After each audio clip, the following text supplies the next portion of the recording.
Hello everyone, my name is Jeremy Hancock and this is Team A's game proposal. I'm going to start our presentation off with a simple question. How many of you have kids? And how many kids do you have? During this Christmas time, kids are a lot of fun. But what do kids love the most? What kind of gifts do they love to get? Kids love technology and they love technology gifts. But when you put kids and technology together, a lot of times, what do the two equal? Hours and hours of wasted time. How many number of hours are wasted?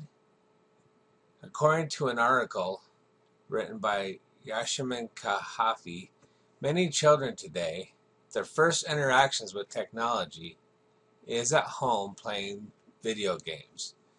The number of hours spent in front of these screens must be in the order of hundreds of billions. Now, can you imagine if we had even a quarter for every hour that our kids spend in front of a computer screen? Many of us would be rich. Heck, we could even pay off the national debt. When your kids play computer games, what if we could feel as if we are investing our time instead of wasting it? After all, they say time is money. How can we invest in our kids? That is the question that we're going to answer today with this amazing game.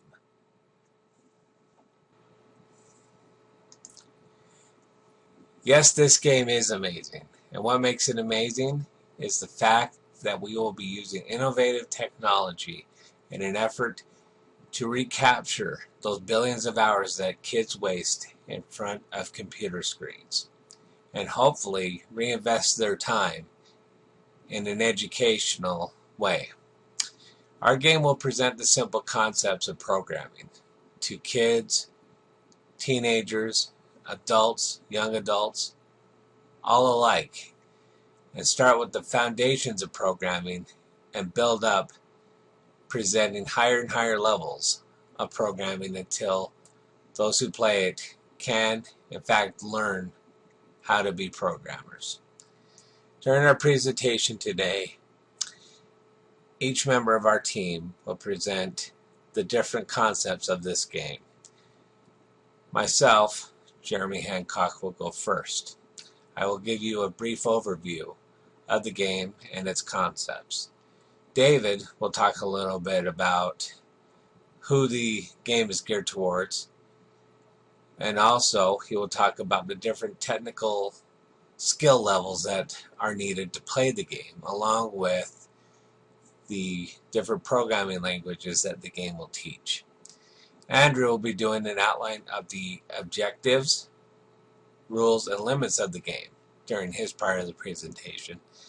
Jennifer will be presenting the tools and resources that will be needed to develop the game.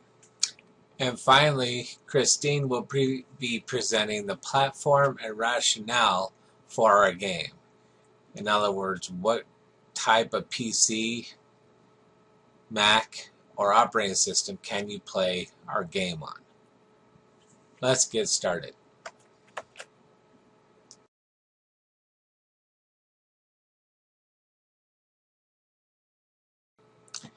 So let's begin with the basics of this amazing game by asking a question. Who is programming for? Programming is for everybody. Anyone can learn it. All you have to do is have the right mindset. This game takes the approach of beginning at a very basic level. Beginning with the very basics of programming by introducing simple concepts such as what is an array, what is an integer, what is a character, what is a string, what is a pointer? And it will use simple examples to teach these concepts. Simple examples as easy as this. For instance, let's say you have a variable. A variable is a container. A container can hold many different things. It can even hold M&Ms. Let's say that you take a container, a variable, and you give it a name. In this case, the container's name is variable, and you set it equal to M&Ms, telling the programming language that this variable will hold M&Ms. It's really that easy.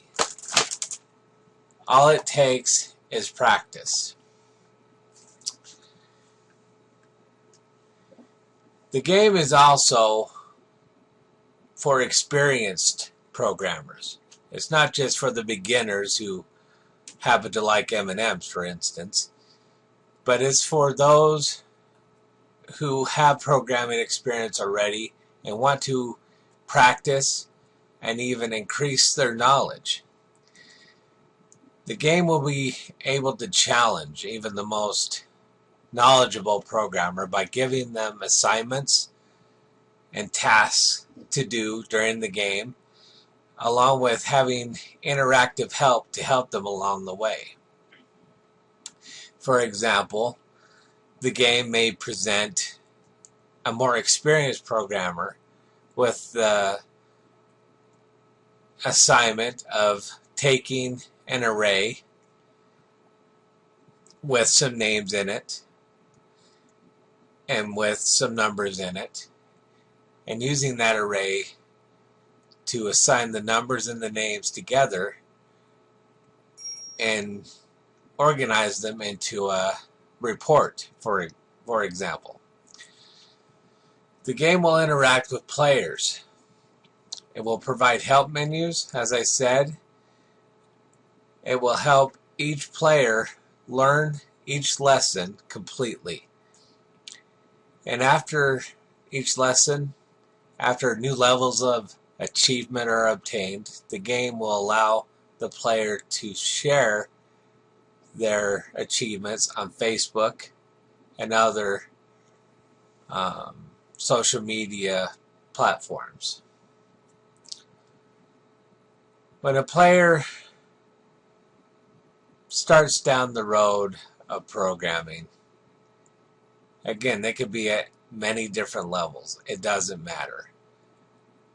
But they will be able to learn and enjoy learning how to program through playing the game. And we all know there is a lot of fun, and work becomes less trying when we're having a good time. And that's what this game tries to do, is turn learning into fun. Next, David will give us a basic overview of who our audience is, and again, the different skill levels that this game requires, and also an overview of the different programming languages that our game will be presenting and teaching to our players.